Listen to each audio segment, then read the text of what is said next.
Hello साथियों, स्वागत है आपका अभिषेक जीएस एकेडमी में। साथियों, आज हम बात करेंगे उत्तर प्रदेश के मृदा की संरचना के विषय में और फसल उत्पादन के विषय में और दूध विकास के विषय में और एक और टॉपिक है कृषि योजना के विषय में। आज हम इस 4 टॉपिक की बात करेंगे। दोस्तों, अगर वीडियो आपको पसंद आए तो आप लाइक और सब्सक्राइब ज़रूर करिएगा, जिससे हमें और अच्छी वीडियो बनाने के लिए मोटिवेशन मिलता है। तो साथियों, चलते हैं हम लोग अपने टॉपिक की तरफ। तो आज हम लोग शुरू करते हैं। पहला टॉपिक है मृदा संरचना। पहला टॉपिक है हम लोगों का मृदा संरचना। तो नेक्स्ट चलते हैं। प्लीस्टोसीन युग से आज तक नदियों के निक्षेपों से बना है गंगा यमुना का मैदान। क्या बना है साथियों? गंगा यमुना का मैदान। मतलब प्लीस्टोसीन युग से आज तक जो नदियाँ अपने साथ मिट्टियाँ बहा के लाई हैं, उन मिट्टियों से गंगा यमुना का मैदान बना हुआ है। नेक्स्ट चलते हैं। गंगा यमुना के मैदान में मुख्यतः पाई जाती हैं। गंगा यमुना के मैदान में मुख्यतः जलोढ़ मृदा पाई जाती हैं, जो जल अपने साथ लेके आती हैं। नेक्स्ट चलते हैं। नवीन व प्राचीन जलोढ़ मृदा को जाना जाता है। नवीन व प्राचीन जलोढ़ मृदा को जाना जाता है क्रमशः खादर और बांगर के नाम से। क्या इसके नाम से? खादर और बांगर के नाम से। नेक्स्ट चलते हैं। स्थानीय भाषा में जलोढ़ मृदा किसको? स्थानीय भाषा में जलोढ़ मृदा को या बलुआ मृदा को या मटियार दोमट को कहा जाता है खादर मृदा को कहा जाता है। खादर मृदा को या खादर मिट्टी को नई जलोढ़ मिट्टी भी कहा जाता है, बलुआ मिट्टी भी कहा जाता है, मटियार दोमट मिट्टी भी कहा जाता है। नेक्स्ट चलते हैं। स्थानीय भाषा में पुरानी जलोढ़, उपहार, दोमट आदि को कहा जाता है बांगर मृदा को कहा जाता है। बांगर मृदा को पुरानी जलोढ़ मृदा कहा जाता है, उपहार भी कहा जाता है, कहीं दोमट मृदा भी कहा जाता है। तो साथियों, जो नवीन नवीन मिट्टी होती है, नई मिट्टी होती है, उसको खादर कहते हैं, और जो पुरानी मिट्टी होती है उसको बांगर के नाम से जाना जाता है। नेक्स्ट चलते हैं। जलोढ़ मृदा का निर्माण हुआ है काप से हुआ है, कीचड़ से हुआ है, बालू से हुआ है। नेक्स्ट चलते हैं। जलोढ़ मृदा में पोटास एवं चूना की अधिकता होती है। नेक्स्ट चलते हैं। जलोढ़ मृदा में पोटास एवं चूना की अधिकता होती है, लेकिन कमी होती है। फास्फोरस की कमी होती है, नाइट्रोजन की कमी होती है और जैव तत्व की। कहने का मतलब है कि जलोढ़ मृदा में आपको पोटास की मात्रा और चूना की मात्रा पर्याप्त मात्रा में मिल जाएंगे, लेकिन जलोढ़ मृदा में आपको फास्फोरस, नाइट्रोजन और जैव तत्व की कमी पाई जाएगी। इन तीनों तत्वों की जलोढ़ मृदा में कमी पाई जाती है। तो नेक्स्ट चलते हैं। गंगा यमुना मैदान में कहीं कहीं लवड़ी या क्षारीय मृदाएं मिलती हैं, जिन्हें सामान्य भाषा में ऊसर कहा जाता है, या बंजर कहा जाता है, या कल्लड़ या रेह कहा जाता है। मतलब है गंगा यमुना मैदान में कहीं कहीं लवड़ या नमक मात्रा मिट्टी में ज़्यादा पाई जाती है, या क्षारीय मृदाएं होती हैं। उन्हें सामान्य भाषा में ऊसर कहा जाता है, बंजर कहा जाता है, कल्लड़ कहा जाता है, रेह कहा जाता है। ये सभी नाम कहीं हर जगह, मतलब कि कहीं कहीं जगह पे अलग अलग नाम से उसको बुलाया जाता है या नाम दिया गया है। नेक्स्ट चलते हैं। मैदानी क्षेत्र में कुछ मात्रा में मरुस्थलीय मृदाएं पाई जाती हैं। मैदानी क्षेत्र में कुछ मात्रा में मरुस्थलीय मृदा पाई जाती हैं। वह स्थान है आगरा, मथुरा, दिल्ली आदि जिलों में। मथुरा, आगरा आदि जिलों में। नेक्स्ट चलते हैं। पश्चिमी उत्तर प्रदेश व बुंदेलखंड में कहीं कहीं मिलती है काली मृदा। काली मृदा कहाँ मिलती है? उत्तर प्रदेश में उत्तर प्रदेश व बुंदेलखंड के कहीं कहीं क्षेत्रों में मिलती है काली मृदा। नेक्स्ट चलते हैं। रेंगूर, करेल व कपास मृदा के नाम से जाना जाता है। रेंगूर, करेल, कपास मृदा के नाम से जाना जाता है काली मृदा को। काली मिट्टी को रेंगूर भी कहा जाता है, करेल भी कहा जाता है और कपास मृदा भी कहा जाता है, क्योंकि काली मिट्टी में कपास का उत्पादन बहुत अधिक होता है। नेक्स्ट चलते हैं। लाल मृदा, पड़वा, मार या माड़, राकड़, भोंटा आदि मृदा पाई जाती हैं। ये सभी मृदा बुंदेलखंड क्षेत्र में पाई जाती हैं। कहाँ पाई जाती हैं? बुंदेलखंड क्षेत्र में पाई जाती हैं। आइए साथियों नेक्स्ट चलते हैं। राज्य में सबसे अधिक शुष्क खेती कहाँ होती है? बुंदेलखंड में होती है। कहाँ होती है साथियों? बुंदेलखंड में होती है। इसको ध्यान दीजिएगा, ये इम्पॉर्टेंट है साथियों। राज्य में सबसे अधिक शुष्क खेती होती है बुंदेलखंड क्षेत्र में होती है, और बुंदेलखंड पिछड़ा क्षेत्र भी है। प्रदेश में सबसे अधिक मृदा पाई जाती है। प्रदेश में सबसे अधिक मृदा अपरदन होता है जल से। कहने मतलब है उत्तर प्रदेश में सबसे अधिक मृदा अपरदन या मृदा का कटाव जल के द्वारा ही होता है। नेक्स्ट चलते हैं। प्रदेश में जलीय अपरदन से सर्वाधिक प्रभावित क्षेत्र है तराई व भाबर क्षेत्र है। प्रदेश में जलीय अपरदन से सर्वाधिक प्रभावित क्षेत्र तराई व भाबर क्षेत्र है। नेक्स्ट चलते हैं। प्रदेश में सर्वाधिक अवनालिका अपरदन वाला नदी क्षेत्र है चंबल नदी है। चंबल नदी में अवनालिका अपरदन बहुत ज़्यादा होता है, मतलब कि चंबल नदी से जो मिट्टी कटाव होता है वो नाली के रूप में होता है। नेक्स्ट चलते हैं। प्रदेश में अवनालिका अपरदन से सर्वाधिक प्रभावित ज़िले हैं इटावा और आगरा। कहने का मतलब है इटावा और आगरा में अवनालिका अपरदन बहुत अधिक होता है जल से। नेक्स्ट चलते हैं।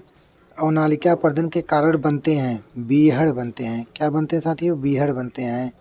नेक्स्ट चलते हैं। राज्य में वायु अपरदन से सर्वाधिक प्रभावित ज़िले हैं।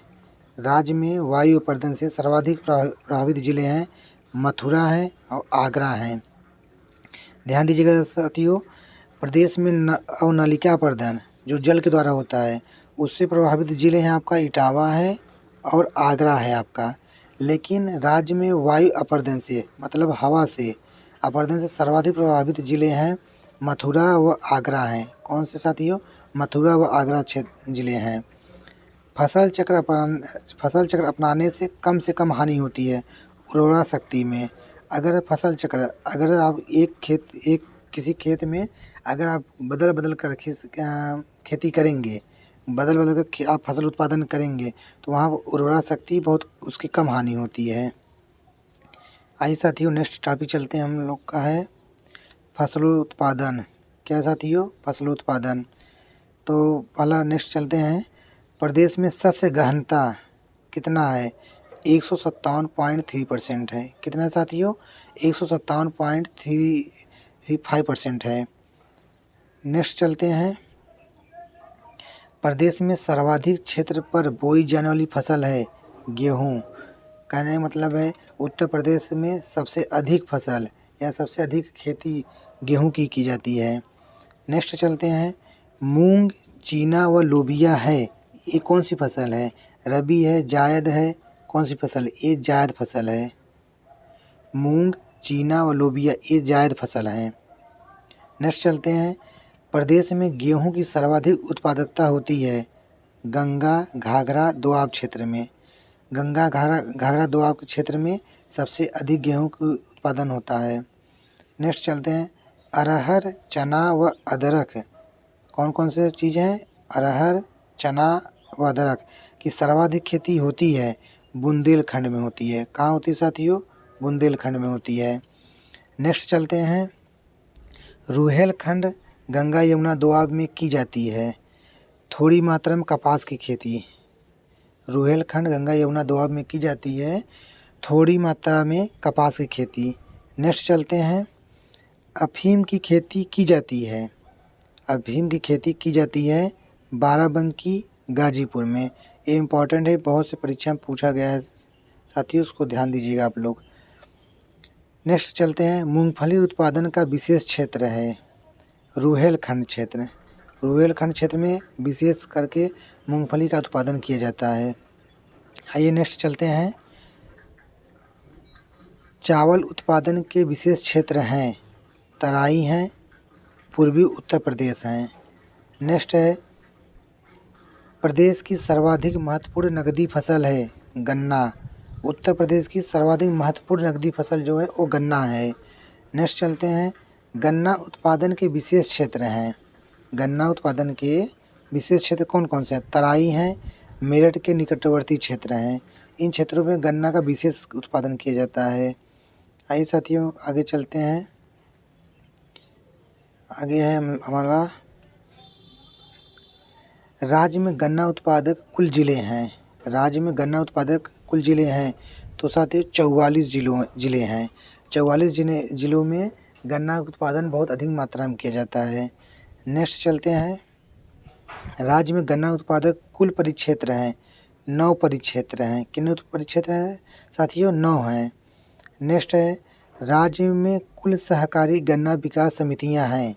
राज्य में कुल सहकारी गन्ना विकास समितियां हैं 169 समितियां हैं। कितनी समितियां हैं साथियों? 169 समितियां हैं। नेक्स्ट चलते हैं। राज्य में कुल गन्ना विकास परिषदें हैं। गन्ना विकास परिषदें कितने हैं साथियों उत्तर प्रदेश में? तो 152 हैं। कितने हैं? 152 हैं। सहकारी गन्ना विकास समितियां कितनी हैं? 169 हैं। इसको ध्यान दीजिएगा, ये पूछा जाता है परीक्षा में। नेक्स्ट है हमारा प्रदेश में कपास उत्पादन के विशेष क्षेत्र हैं। कपास उत्पादन के विशेष क्षेत्र कौन कौन से हैं? गंगा यमुना का दोआब व रुहेलखंड। गंगा यमुना दोआब और रुहेलखंड में कपास उत्पादन अधिक मात्रा में किया जाता है। नेक्स्ट चलते हैं। प्रदेश में सर्वाधिक कृषि श्रम उत्पादकता वाला क्षेत्र है। उत्तर प्रदेश में सर्वाधिक कृषि श्रम उत्पादकता वाला क्षेत्र है तो पश्चिमी उत्तर प्रदेश है। कौन सा क्षेत्र है? पश्चिमी उत्तर प्रदेश है। नेक्स्ट चलते हैं। दशहरी आम का विशेष क्षेत्र मलिहाबाद लखनऊ है। दशहरी आम का विशेष क्षेत्र मलिहाबाद लखनऊ है, जबकि लंगड़ा आम का है वाराणसी है। लंगड़ा आम कहाँ है? वाराणसी में अधिक उत्पादन होता है। और दशहरी आम का विशेष क्षेत्र मलिहाबाद लखनऊ है। कहने मतलब दशहरी आम जो होता है वो लखनऊ में होता है, लखनऊ मलिहाबाद में, और जबकि लंगड़ा आम जो होता है वाराणसी में अधिक उत्पादन होता है। नेक्स्ट चलते हैं। सफ़ेदा व चौसा आम का विशेष क्षेत्र सहारनपुर है।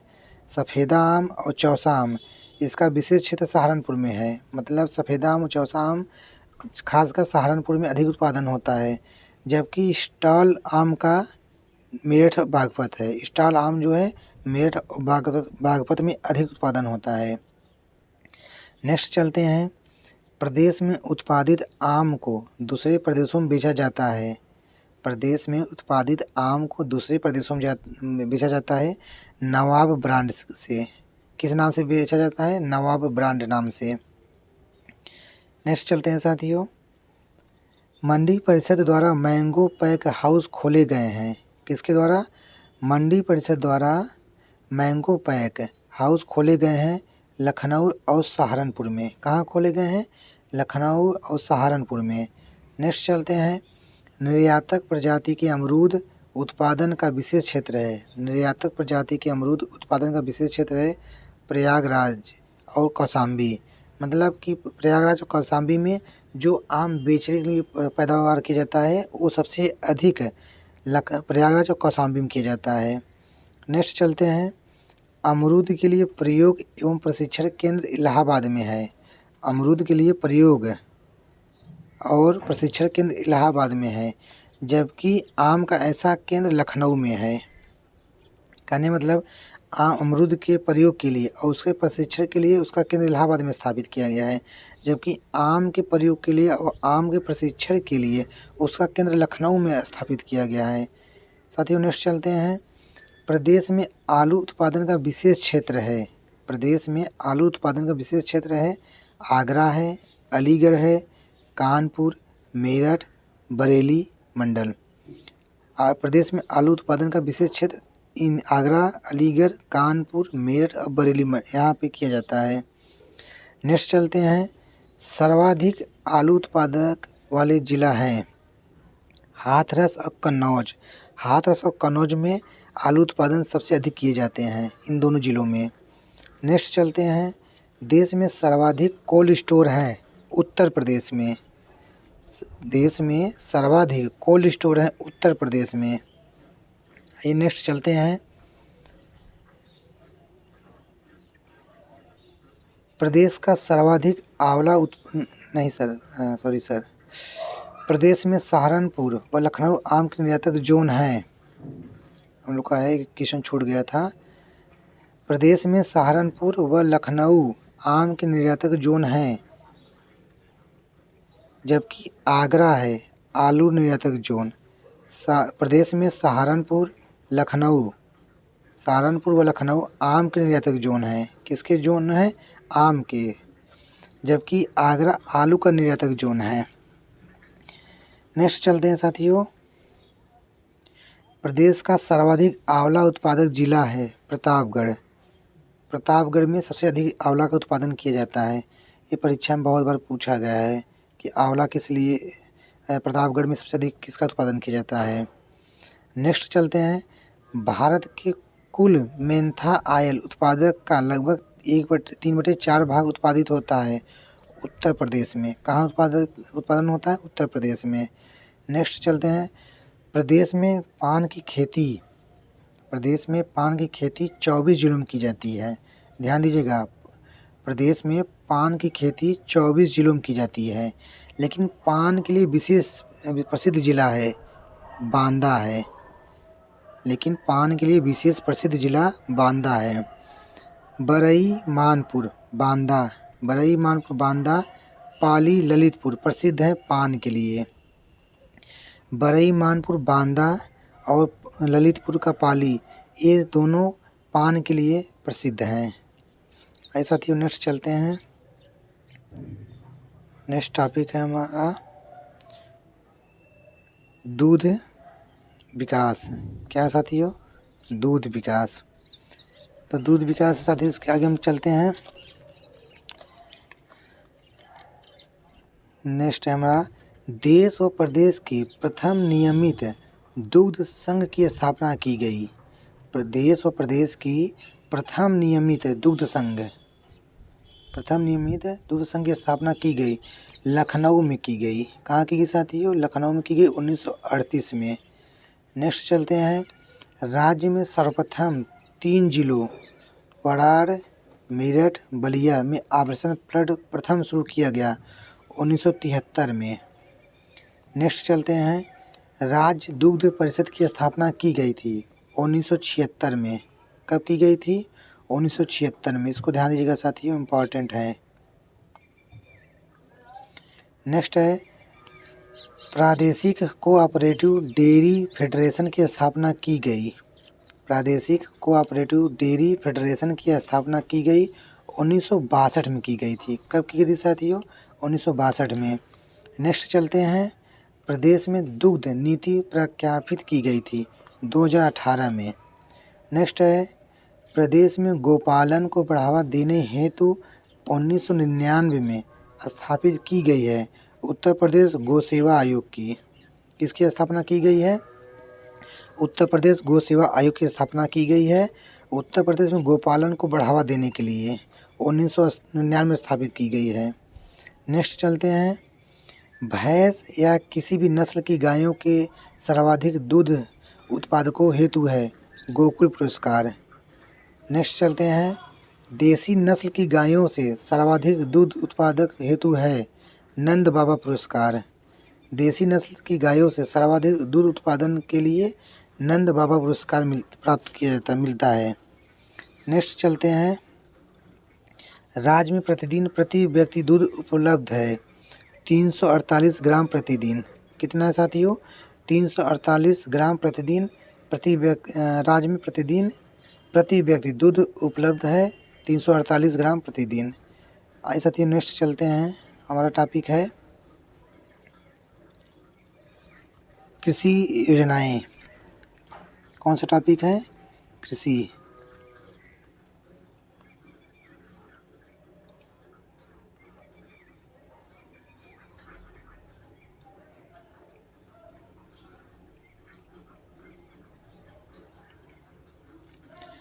तो शुरू करते हैं। किसान बही योजना जोतों की जानकारी हेतु कब शुरू की गई थी? 1992 में।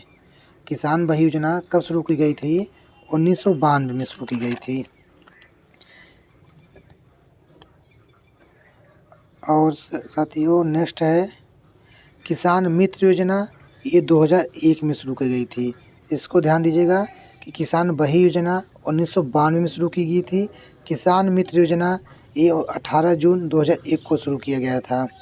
नेक्स्ट चलते हैं, राष्ट्रीय कृषि और मौसम आधारित फसल बीमा योजना कब शुरू की गई थी? ये 14 फरवरी 2014 शुरू की गई थी। नेक्स्ट चलते हैं, सोडिक लैंड रिक्लेमेशन परियोजना तृतीय कब शुरू की गई थी? ये 2009 से 2018 के बीच शुरू किया गया था। कब शुरू किया गया था? 2009 से 2018 के बीच में शुरू किया गया था, जिसमें 32 जिलों में ऊसर सुधार, 12 जिलों में बीहड़ सुधार के लिए परियोजना चालू की गई थी। नेक्स्ट चलते हैं, आम आदमी बीमा योजना कब शुरू की गई थी? 1 नवंबर 2008 से। कब शुरू की गई थी साथियों? 1 नवंबर 2008 से शुरू किया गया था। नेक्स्ट चलते हैं, राष्ट्रीय किसान वृद्धावस्था पेंशन योजना। राष्ट्रीय किसान वृद्धावस्था पेंशन योजना, इसमें 500 रुपये प्रति माह मिलता था। जिसके पास बीपीएल कार्ड होता था उसको मिलता था। कब से मिलना शुरू हुआ है? 2003 से। राष्ट्रीय किसान वृद्धा पेंशन योजना 2003 से शुरू हुआ है। नेक्स्ट चलते हैं, ग्रामीण खाद्य बैंक योजना, ये 2007 से शुरू हुआ है। कब से शुरू हुआ साथियों? 2007 से। नेक्स्ट चलते हैं, हर्बल गार्डन योजना, जिसमें लुप्त हो रही औषधि पौधों को बढ़ावा दिया जाएगा। हर्बल गार्डन योजना, लुप्त हो रही औषधि पौधों को बढ़ावा दिया जाएगा। ये योजना 2003 में शुरू हुआ था। कब शुरू हुआ था? 2003 में शुरू हुआ था। आइए नेक्स्ट चलते हैं, 2014-2015 से एकीकृत बागवानी विकास मिशन योजना चल रही है। 2014 से एकीकृत बागवानी विकास मिशन योजना चल रही है 45 जिलों में। कितने जिलों में चल रही है साथियों? 45 जिलों में। आइए नेक्स्ट चलते हैं, उत्तर प्रदेश खाद्य प्रसंस्करण उद्योग नीति प्रख्यापित की गई थी। कब की गई थी? 2012 में। उत्तर प्रदेश खाद्य प्रसंस्करण उद्योग नीति प्रख्यापित की गई थी 2012 में। नेक्स्ट चलते हैं, उत्तर प्रदेश आलू विकास नीति प्रख्यापित की गई थी 2014 में। कब की गई थी? 2014 में। नेक्स्ट चलते हैं, प्रदेश से आलू का निर्यात किया जाता है। किस नाम से किया जाता है? ताज ब्रांड से किया जाता है। किस नाम से? ताज ब्रांड के नाम से किया जाता है। आइए साथियों नेक्स्ट चलते हैं, राज्य में जैविक खेती हेतु मॉडल के रूप में चयनित जिला है हमीरपुर है। कौन सा जिला है साथियों? हमीरपुर है। नेक्स्ट है, राज्य के 24 जिलों में जैविक कृषि हेतु स्थापित कराए गए हैं 620 क्लस्टर। राज्य के 24 जिलों में जैविक कृषि हेतु स्थापित कराए गए हैं 620 क्लस्टर। नेक्स्ट चलते हैं, वर्ष 2022 तक कृषकों की आय दोगुना करने हेतु कार्रवाई की जा रही है 8 सूत्री रणनीति पर। नेक्स्ट है, कृषकों की आय दोगुनी करने की रणनीति के तहत कृषि उत्पादकता के आधार पर प्रदेश के जिलों को 3 श्रेणियों में बांटा गया है, जिसमें विकसित श्रेणी में है 19 जिले, विकासशील श्रेणी में है 40 जिले और कम विकसित जिले हैं 16 है। नेक्स्ट चलते हैं, वर्ष 2022 तक कृषकों की आय दोगुना करने हेतु मुख्यमंत्री की अध्यक्षता में गठित किया गया है किसान समृद्धि योजना। क्या गठित किया गया है? किसान समृद्धि योजना। नेक्स्ट है, किसानों की आय 2022 तक दोगुनी करने हेतु राज्य में पहली बार 26 से 28 अक्टूबर 2018 तक आयोजित किया गया था कृषि कुंभ आयोजित किया गया था। और एक क्वेश्चन है साथियों, इसको हम लोग देख लेते हैं कि किसान क्रेडिट कार्ड योजना जो है वो साथियों 1999 से 2000 के बीच में शुरू किया गया था। कौन सा? किसान क्रेडिट कार्ड योजना, KCC। इसको ध्यान रखिए, परीक्षा में पूछा जाता है। ठीक है साथियों, तो आज के लिए इतना ही। अगर साथियों आप लोग को वीडियो अच्छा लगा हो तो आप प्लीज़ लाइक और सब्सक्राइब और शेयर ज़रूर करिएगा, क्योंकि आप लोग जब वीडियो लाइक और सब्सक्राइब करते हैं तो हमें और अच्छी वीडियो बनाने के लिए मोटिवेशन मिलता है। तो प्लीज़ चैनल को लाइक और सब्सक्राइब ज़रूर करिएगा। धन्यवाद दोस्तों, थैंक यू।